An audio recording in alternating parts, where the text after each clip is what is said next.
Assalamualaikum warahmatullahi wabarakatuh. Berjumpa kembali di channel Adiko Ramos. Langkah yang akan dilakukan oleh Kemendikbud, khususnya yang diutarakan oleh Mas Menteri Nadiem Makarim, yang dikutip dari berbagai sumber serta terungkap fakta-fakta menarik dua hal penyebab utama pelaksanaan P3K bermasalah serta afirmasi data tidak valid dan sebagainya. Kita simak ulasan berikut ini yang saya dikutip dari berbagai sumber. Dari judul "Mantap agar banyak guru honorer yang lulus PPPK di seleksi tahap selanjutnya, Nadiem melakukan langkah-langkah berikut ini." Dikutip dari Liputan 9. Mas Menteri dengan fasilitas dapat membuka peluang kelulusan yang lebih besar bagi para honorer menjadi ASN P3K dengan melaksanakan fasilitas pelatihan atau bimbingan belajar dari pemerintah atau Pemda.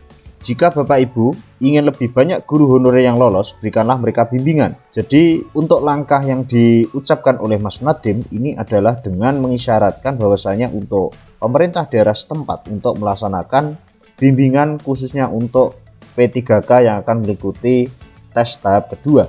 Sumber-sumber belajar sudah kami sediakan secara gratis.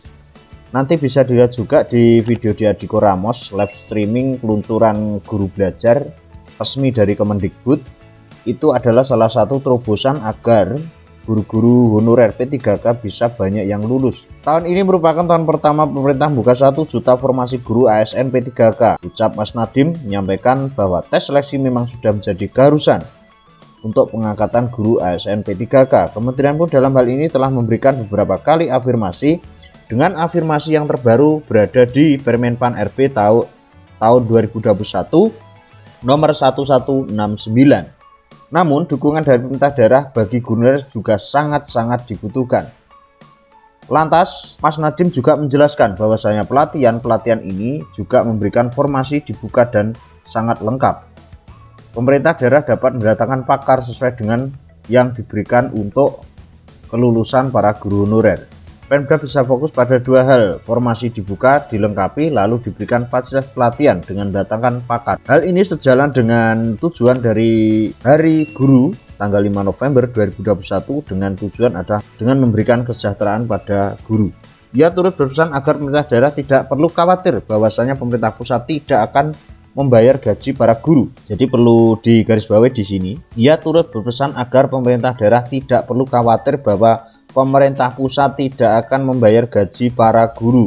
Menurutnya, anggaran gaji guru ASN P3K sudah disiapkan oleh pemerintah pusat. Jadi ini adalah penegasan bahwasanya untuk gaji P3K itu berasal dari pusat, bukan dari daerah.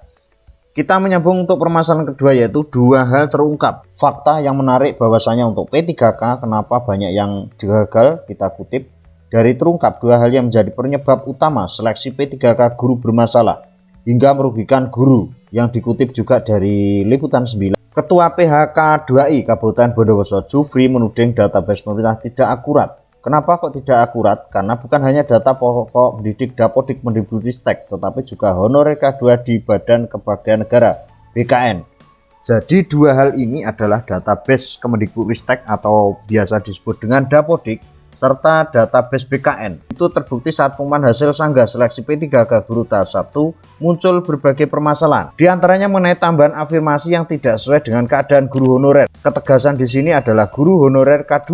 Di antaranya mengenai tambahan afirmasi yang tidak sesuai dengan keadaan guru honorer sehingga ada perubahan status yang semula dinyatakan lulus menjadi tidak lulus.